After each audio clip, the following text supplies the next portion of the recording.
Yes, please. Step.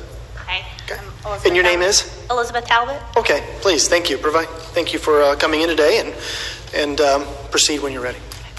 Chairman Wiggum, Vice Chair Stevens, Ranking Member Kelly, and honorable members of the Ohio State and Local Government Committee. My name is Elizabeth Talbot. Thank you for allowing me to give proponent testimony for House Bill 624 that would require the reporting and release of certain COVID-19 testing and related information.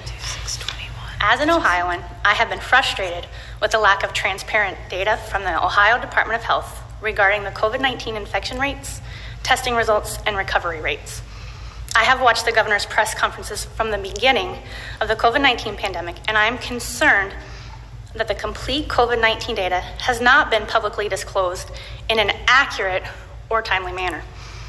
Governor DeWine and Dr. Amy Acton have not only avoided disclosing the positive data, such as recoveries, during these press conferences, but have also avoided answering questions regarding the positive data. Disclosing only the worst data, such as the cumulative deaths, hospitalizations, and ICU admittances, creates fear and despair in Ohioans.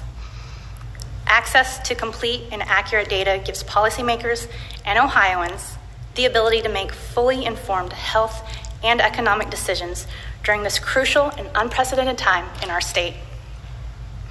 Access to complete and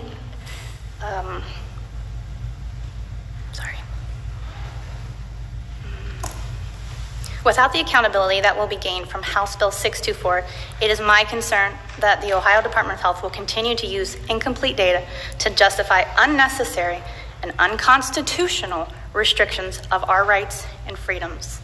I urge you to support House Bill 624. Thank you. Thank you for your testimony. Do we have any questions from the committee? Okay, seeing none. Thank you for coming in today.